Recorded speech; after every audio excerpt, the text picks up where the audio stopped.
नमस्कार, मी Pravin Kamble Maharashtra news network मध्ये आपल्या सर्वांचे सहर्ष स्वागत करतो।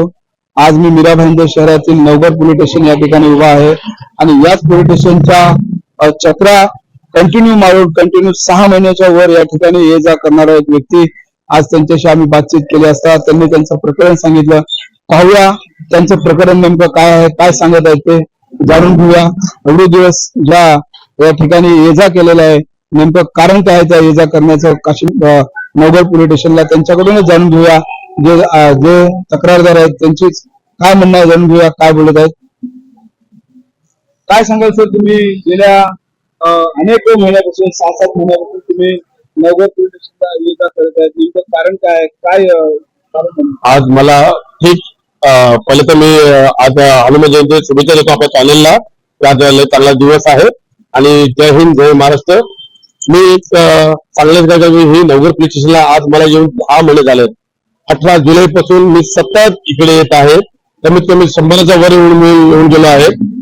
माझ्या घरातून माझी पत्नीला पळून मिळून माझ्या घरातून कमीत कमी 50 लाखाची चोरी होऊन सुद्धाही काही सपोर्ट इकडे केलेला नाही। आणि त्यांना जसं सलमान, जो नाव देतो ना सलमान मोहम्मद अली खान करून, हा एमडीचा एवढा मोठा पेडलर आहे, मोठा डीलर आहे। तो सांताक्रूज पासून तर पालघर पर्यंत त्याचा नेटवर्क आहे आणि पेडलरचा सोडा वेपनचा मी मोठा व्यापारी आहे। हे पोलिसांना मी सांगून थकलो। माझे रिव्हॉल्वरची केस मला रिव्हॉल्वर दाखवून धमकी देऊन सुद्धा पोलिसांनी फक्त रिव्हॉल्वरची केस नाही टाकली, फक्त चोरीची केस टाकली। चोरीची केस टाकून सुद्धा त्यांना अरेस्ट नाही केलं आणि त्यांना जामीन मिळवून देण्यास मदत केली। जसे संदीप पालवे साहेब आहेत, त्यांच्याकडे मी येऊन थकलो, पण संदीप पालवे साहेबांनी मला शून्य मदत केलेली आहे। आणि विठ्ठल जाधव करून एक आहे, ह्या पोलिसांनी सगळे सलमानला भेटलेले आहेत आणि मला तर सूत्राचे लोक असं कळून आले की त्याला मोठ्या प्रमाणात पैसे पुरवठा करतो सलमान, म्हणजे मला संशय आहे। कृपया करून प्रशासनाने त्याची जांच करावी। आणि आता मी अक्षरशः थकलो आहे येऊन आता मला नवघर पोलीस स्टेशनवर जराही विश्वास आणि भरोसा नाही। मी अखेरीस आता माझा मुलगा, हा 5 वर्षाचा मुलगा आणि मी आणि माझी 90 वर्षाची आई, हे आम्ही तिघे जाऊन आता गृह मंत्रालयाच्या इकडे जाऊन उपोषण करणार आम्ही, कारण की मला न्याय अजून मिळाला नाही। त्यांना अरेस्ट केलेला आहे। आज त्यांच्या 3 एफआयआर आहेत। एक जानेवारी महिन्यामध्ये इकडे एफआयआर घेतली चोरीची, फेब्रुवारी महिन्यामध्ये त्यांनी लोणी पुन्हा करून तिकडे एफआयआर झालेली आहे आणि माझ्या आईला तिकडे जाऊन मारलं, आईचं सोनं चोरून नेलं तिने, तिकडेची एक एफआयआर आहे। आणि मार्च महिन्यामध्ये माझ्यावर आत्मघाती हमला झाला।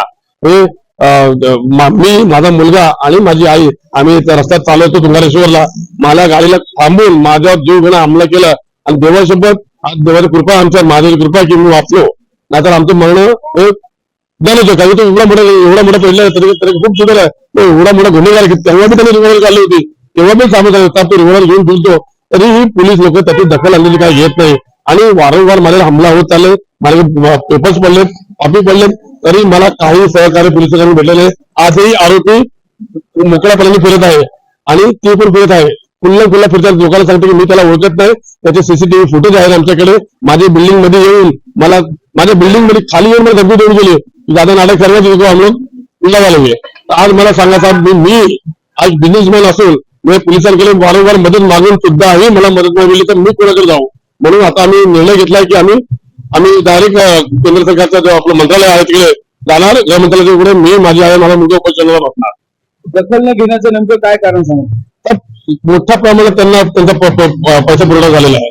तो एवढा मोठा पेडलर आहे की तुम्ही विचार करा की साहेब, आज एक 10,000 चोरी झाली तरी कुणी 10 मिनिटं बांधतो त्याला उचलून। आज माझ्या घरात 50 झाले, 53 थोडं सोनं, 9.5 लाख रुपये कॅश दिले साहेब, व्हिडिओ सीसीटीव्ही फुटेज आहे, सगळं काय डिटेल देऊन सुद्धाही पोलीस त्याला पकडण्यात सिद्ध झालेले की त्यांना भेटलेले आहे।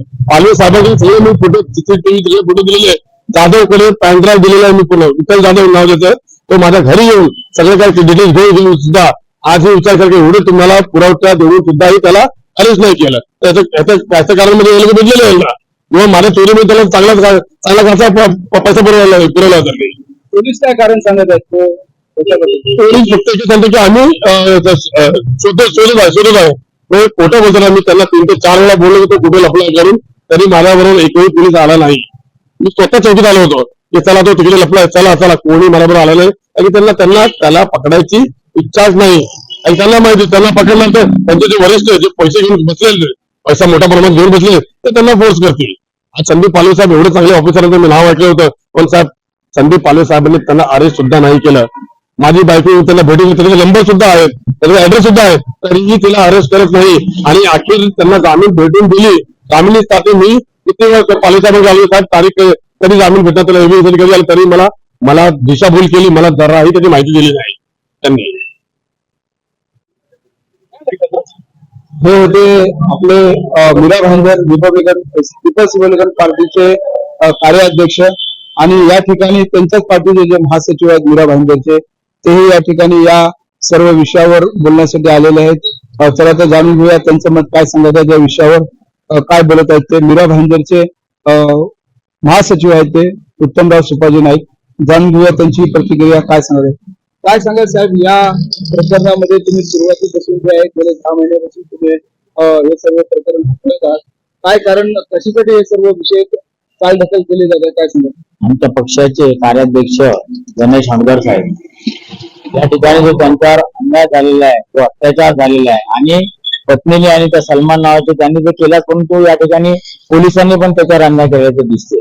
मध्यंतरीच्या काळामध्ये आम्ही येथे आलो होतो. आल्यानंतर यांना सांगितलं की ती बाई जी आहे यांची पत्नी घरापर्यंत येऊन त्यांना धमकी देऊन जाते. तसा यांची पण तिच्या नावाची केली, पण त्यावेळेस पोलिसांनी तिची जामीन रद्द होण्यासाठी पण अप्लाय केलेलं नाहीये.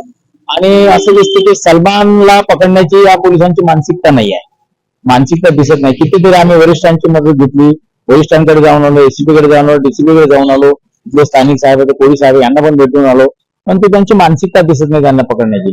त्यांचं काय कारण आहे, कुठंतरी काहीतरी पाणी मुरतं असं दाट शक्यता आहे मला. तुम्ही यापूर्वी तुम्ही बातमीमध्ये सांगितलं होते की आम्ही नवघर पोलीस स्टेशनला ह्या जर विषयावर न्याय नाही झाला तर घेराव करणार, काय झालं तो विषय. हो बरोबर आहे. तर मध्यंतरी आताच्या काळामध्ये साहेब आम्ही पोलिसांची वाट बघितली.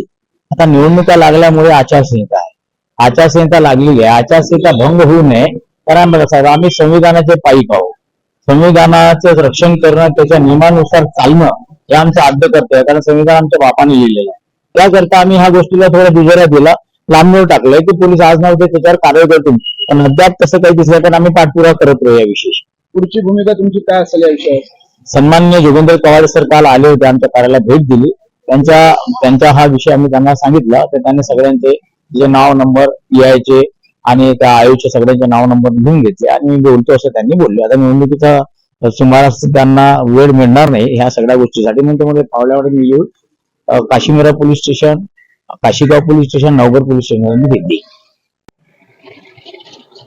आपण पाहिलं या ठिकाणी मीरा भाईंदर शहरात नवघर पोलीस स्टेशन मध्ये गेल्या 10 महिन्यापासून हा व्यक्ती जो आहे चक्रा मारत आहे, ये जा करत आहे, पोलिसांना विनंती करत आहे, न्यायाच्या प्रतीक्षेमध्ये आहे, परंतु त्याला न्याय मिळत नाही म्हणून तो त्रासला आहे, वैतागला आहे. एखादा व्यक्ती जर आपल्या मानसिकतेमधून ढवळला गेला, मानसिकतेतून जर बाहेर आला तर कुठलीही या ठिकाणी दुर्घटना घडण्याची दाट शक्यता असू शकते. परंतु जर त्याला जर वेळीच न्याय भेटला तर एखादी दुर्घटना होण्यापासून त्या ठिकाणी बचाव होऊ शकतो. मीरा भाईंदर शहरातील जे पोलीस आयुक्त जे आहेत त्यांनी या सर्व विषयाची जे आहे दखल घेऊन नवघर पोलिसांना त्वरित सांगून की या विषयाचा न्याय करावा.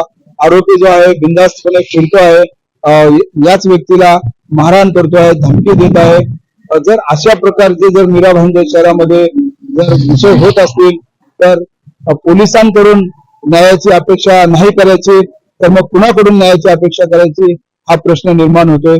कुठलीही दुर्घटना घडण्या अगोदरच त्या दुर्घटनेला पाया घालण्यासाठी या विषयाला न्याय करावा असे आम्ही CP साहेबांना विनंती करत आहोत.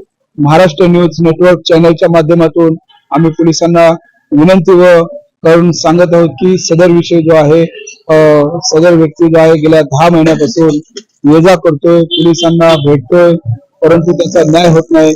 त्याचा न्याय झाला पाहिजे, तो प्रतीक्षित आहे.